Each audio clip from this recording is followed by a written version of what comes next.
جب تک انسان اپنی نمازیں پوری نہیں کرتا اس کے باقی اعمال بھی اس طرح قبول نہیں ہوتے، اور سب سے ٹاپ پر نماز ہی ہے، اور یہ ایسا فریضہ ہے جو کسی حال میں بھی ساقط نہیں ہوتا۔ کھڑے ہو کر نماز نہیں پڑھ سکتے تو بیٹھ کے پڑھ لیں، بیٹھ کر نہیں پڑھ سکتے تو پہلو کے بل لیٹ کر پڑھ لیں، لیکن نماز جیسے بھی حالات ہوں چھوڑی نہیں جا سکتی، یہاں تک کہ میدان جنگ میں بھی جب دشمن سے مقابلہ ہو تو نماز ادا کرنی چاہیے۔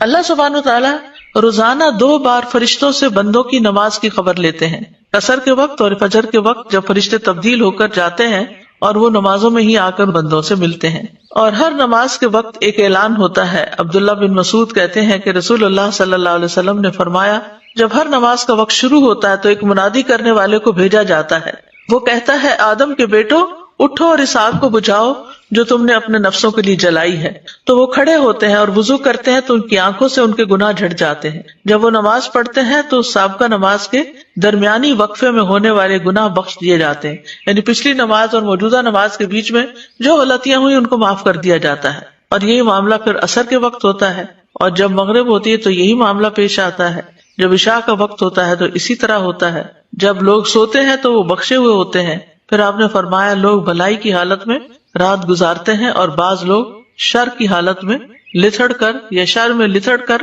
یعنی گندے کام کرتے ہوئے رات گزارتے ہیں۔ نماز کی اتنی اہمیت ہے کہ نبی صلی اللہ علیہ وسلم نے سخت بیماری میں بھی نماز کی فکر کی تھی۔ عبید اللہ بن عبداللہ سے روایت ہے، وہ کہتے ہیں کہ ایک مرتبہ میں عائشہ رضی اللہ عنہا کی خدمت میں حاضر ہوا اور میں نے عرض کیا کہ آپ مجھے رسول اللہ صلی اللہ علیہ وسلم کے مرض الوفات کے بارے میں کچھ بتائیں گی؟ انہوں نے کہا کیوں نہیں۔ رسول اللہ صلی اللہ علیہ وسلم کی طبیعت جب بوجھل ہوئی تو آپ نے پوچھا کیا لوگ نماز پڑھ چکے ہیں؟ ہم نے کہا نہیں یا رسول اللہ، وہ آپ کا انتظار کر رہے ہیں۔ آپ نے فرمایا میرے لیے ایک ٹب میں پانی رکھو، ہم نے ایسا ہی کیا۔ آپ نے غسل کیا اور جانے کے لیے کھڑے ہونے ہی لگے تھے کہ آپ پہ بے ہوشی طاری ہو گئی۔ جب افاقہ ہوا پھر یہی سوال پوچھا کیا لوگ نماز پڑھ چکے ہیں؟ ہم نے کہا نہیں یا رسول اللہ، وہ آپ کا انتظار کر رہے ہیں۔ آپ نے فرمایا میرے لیے ٹب میں پانی رکھو۔